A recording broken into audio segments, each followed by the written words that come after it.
have become solid stuff, atoms of carbon and hydrogen and oxygen and nitrogen, I must make a journey in a quest for alchemy.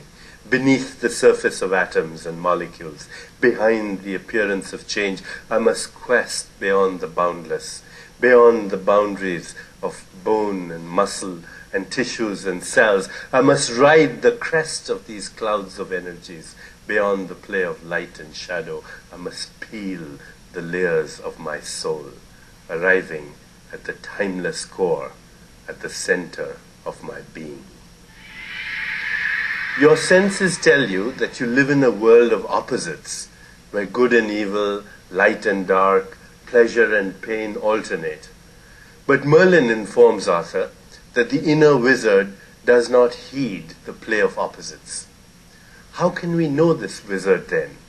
How can we verify that he really exists and isn't just a figment of our imagination or a projection of wishful thinking? Merlin gives the boy Arthur 7 lessons or touchstones. First, he says that every inner wizard is personal and functions as our proper teacher and guide.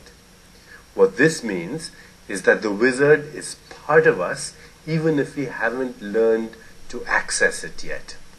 The wizard doesn't live in some outside realm or occupy some unknown space. It isn't an exalted stranger, but an intimate companion. Second, Merlin says that each of us was born to discover the inner wizard and to learn to hear his voice, which speaks in silence. Why silence? Because every other voice inside us is made up of thought and words. Thoughts and words are concepts, and concepts live in the realm of the known. Inspiration, on the other hand, is like a lightning bolt from an unknown region. It delivers insight and knowledge you didn't know you had.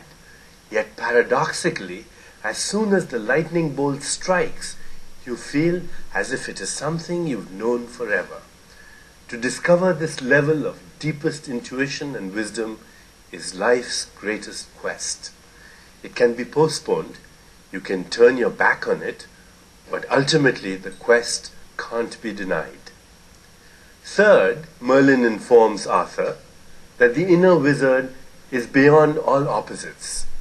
Time and space are both formed from opposites, before and after, past and present, near and far. If the wizard isn't before or after, what time zone does he live in? If he isn't here or there, where does he live? The answer can't be put into words, because our minds work in time and space. Therefore, we say that the wizard must be realized. He is always manifest, but your perception has not yet realized that he is with you.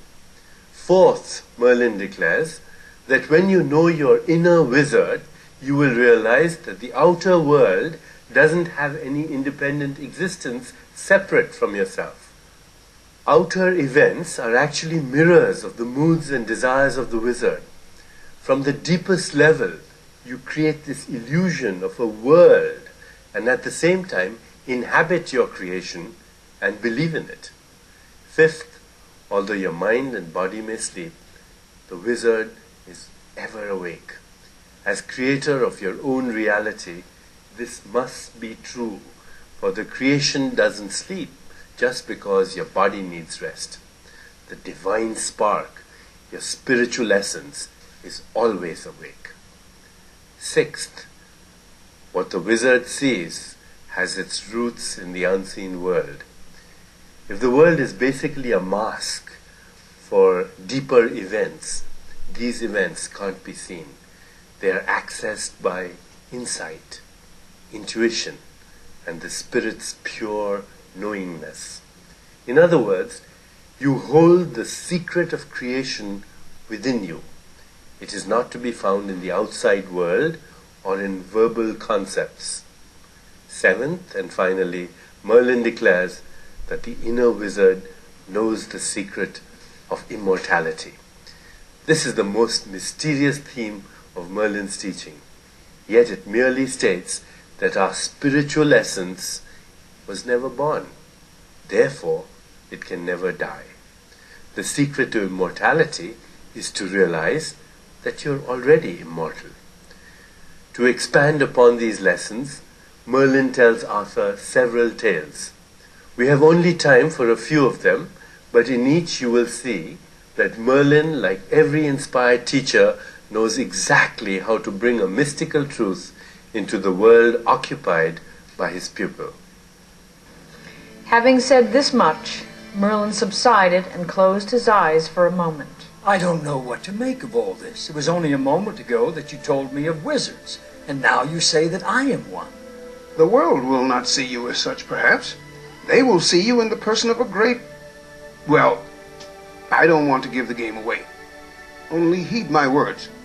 You may be the last mortal to learn the wizard's way for a very long time. Keep it safe in the deepest recesses of your being.